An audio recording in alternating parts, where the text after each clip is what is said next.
Are you a middle-aged man who likes Star Wars, collects pop figures, takes pictures with his gaping mouth wide open, and finds pleasure in watching the things you love get absolutely fucked right in front of your very eyes? Well, do I got a show for you. Star Wars The Acolyte is the new, highly anticipated Disney Plus streaming series that is pitched to be Kill Bill meets Frozen. The series was created by the former assistant of one Harvey Weinstein, Leslie Headland. It has a star-studded cast filled with familiar faces like Trinity from The Matrix, that one guy from Netflix's Squid Game, and some other people. The series is set during the franchise's High Republic era, which originated from some wildly successful YA novels.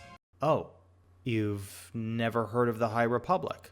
Well, that's okay, because neither has anyone else. But hey, it's got lightsabers, Jedi, Sith, Kylo Ren with teeth, and Force Fu.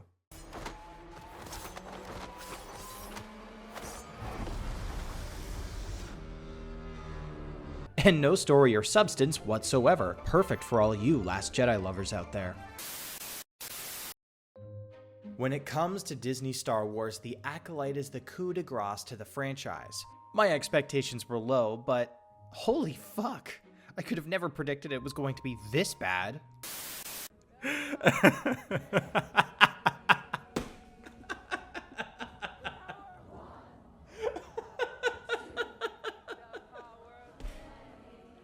Holy shit!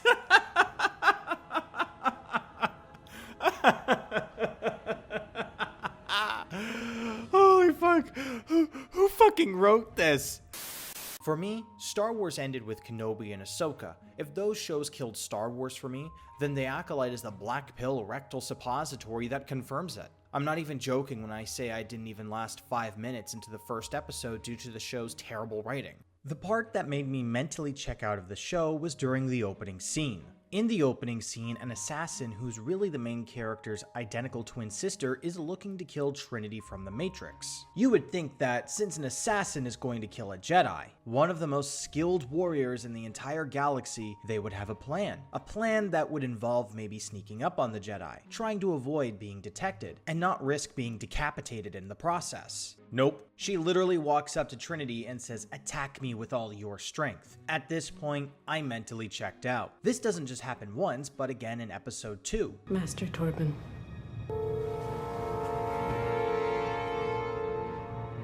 Attack me with all your strength.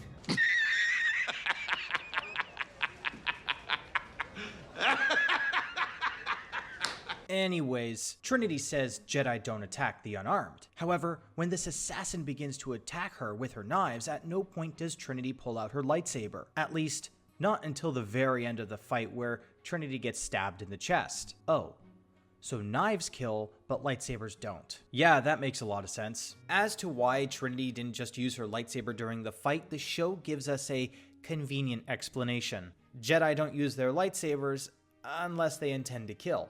This line is completely contradicted in a later scene when Yord? Wow, that's a terrible name. Uses his lightsaber as a flashlight. This all makes no sense, and the Acolyte is infected with this terrible, inconsistent writing. Another example is when the Jedi know who the assassin is going to kill next. This Wookiee Jedi. Wait, he wears clothes? Does this mean Chewie was freeballing it in the OT?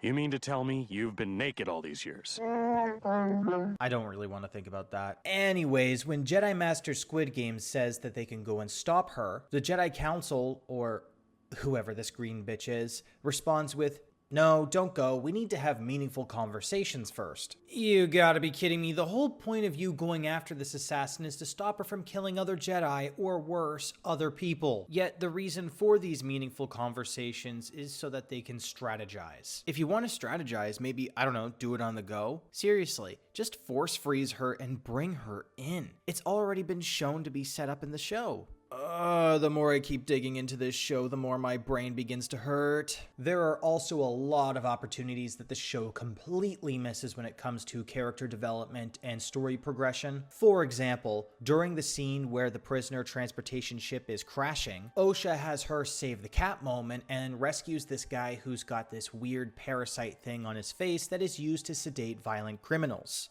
Is it hurting him? No way, he's having a great time. It does weird stuff to your brain. I'm going to ignore the completely messed up fact that the Jedi are using the Black Mercy from Justice League Unlimited to sedate criminals, but I digress. Once the Black Mercy is removed and the crazy guy escapes in the last escape pod, the Black Mercy is never seen again. The ship crashes and we are treated to this flashback of Osha's past and her sister. Yet, this was all a dream as Osha wakes up and runs away just before the Jedi get there. Now, the perfect opportunity that was completely missed would have been during the crash, Osha actually gets the Black Mercy on her face, causing her to have this flashback scene. Then, once the Jedi show up, Sol tends to her like the father figure that he's set up to be. This could have also led into some interesting character interactions between the two. We could have had a scene where Osha is detained and Sol comes to her and the two have a conversation. We could have seen the conflict within Sol as he asks himself whether he actually trusts his former Padawan or not. They could have also talked about how Osha left the Jedi Order and why she left altogether.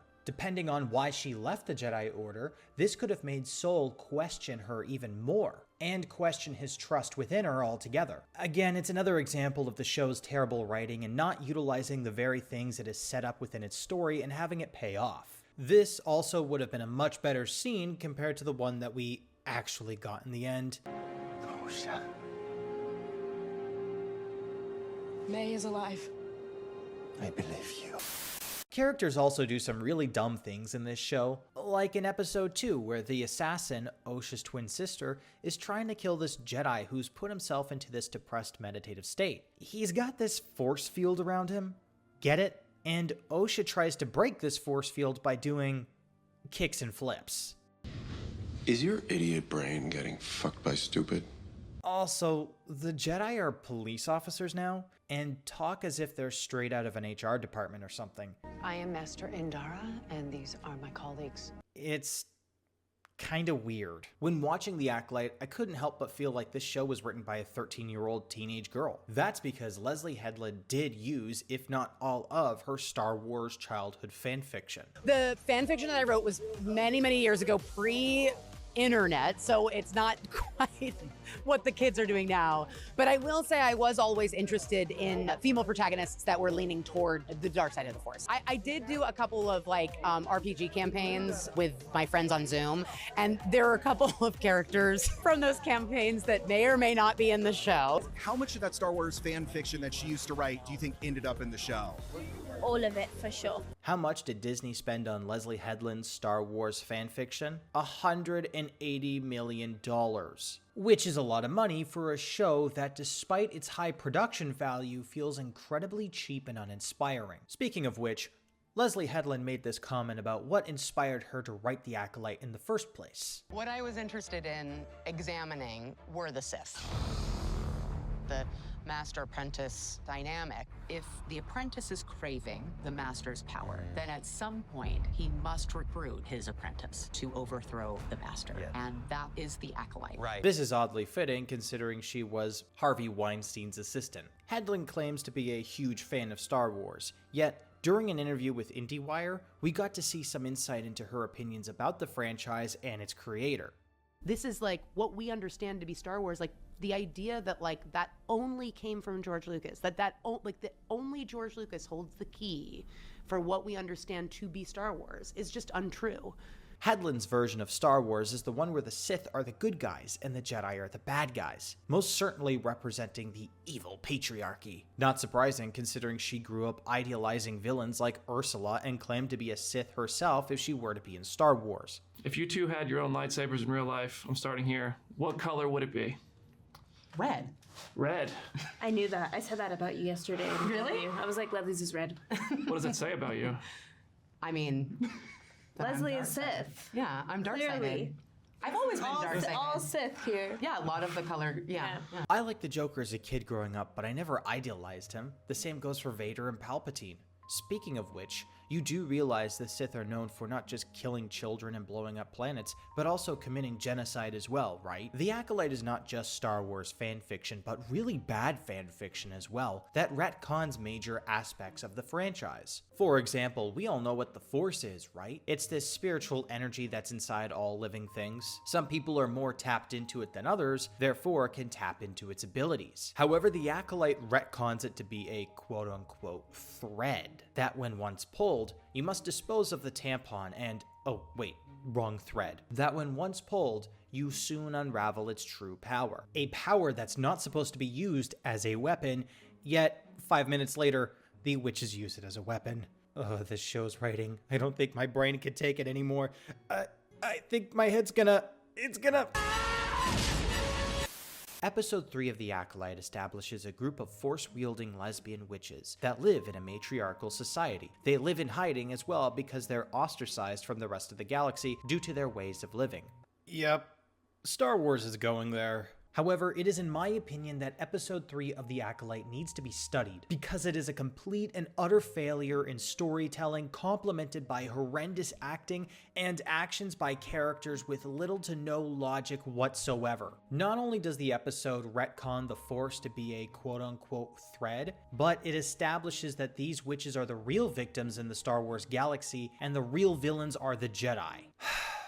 Why am I not surprised that this is in Disney Star Wars? The Acolyte is the culmination of Kathleen Kennedy's work and mindset when making Star Wars content at Lucasfilm. What is that mindset, you may ask? Put a chick in it, make her gay!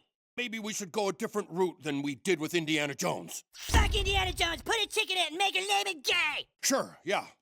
Well, let's try that. Again. Still, I can't believe how right South Park actually got it. Look, are we really surprised at this point that Kathleen Kennedy and the rest of Lucasfilm have gone this far in destroying Star Wars? Honestly, I'm not. I'm not surprised Disney has produced the most politically correct, DEI-pleasing woke Star Wars show to date. A series that destroys the Jedi, but also retcons the Force itself. Come on, did you see what they did to Luke Skywalker? Disney has driven away its core fanbase by not only pandering to the message, but ruining everything that Star Wars stood for. By hiring activists instead of people who love Star Wars, they created stories that enforced what they wanted Star Wars to be, rather than honoring what it is. I just don't care anymore. I wouldn't be surprised if they replaced Luke Skywalker in the original trilogy with Brie Larson at this point. Not only am I done watching anything Star Wars, but I'm also done buying the merchandise as well. I think it's time for us fans to seriously consider just dropping Star Wars altogether. Star Wars is dead, and not just because of the Acolyte. It was killed by 1,000 cuts. The first blow to the franchise was the day George Lucas sold it to Disney. However, if it wasn't for Disney throwing out the EU, assassinating beloved characters, making terrible movies by terrible creators, forcing companies like Hasbro to make unsellable products, injecting divisive politics into all forms of Star Wars media, and turning a once successful boy franchise into a girls one, Star Wars would be alive today. Yet, the franchise is dead. Not because of the Acolyte, but because of what Disney has done to it. Star Wars fans, it's time for us to accept reality. Star Wars will never be great again. While the powers at Lucasfilm, or should I say Kennedy Film, are in charge. It might return to its former glory one day, but I'll believe it when I see it. It's time to accept that Star Wars is truly dead. Thank you so much for watching, guys. Please be sure to like and subscribe for more, hit that bell notification, drop a comment down below, and for one last time, as a Star Wars fan, may the Force be with you.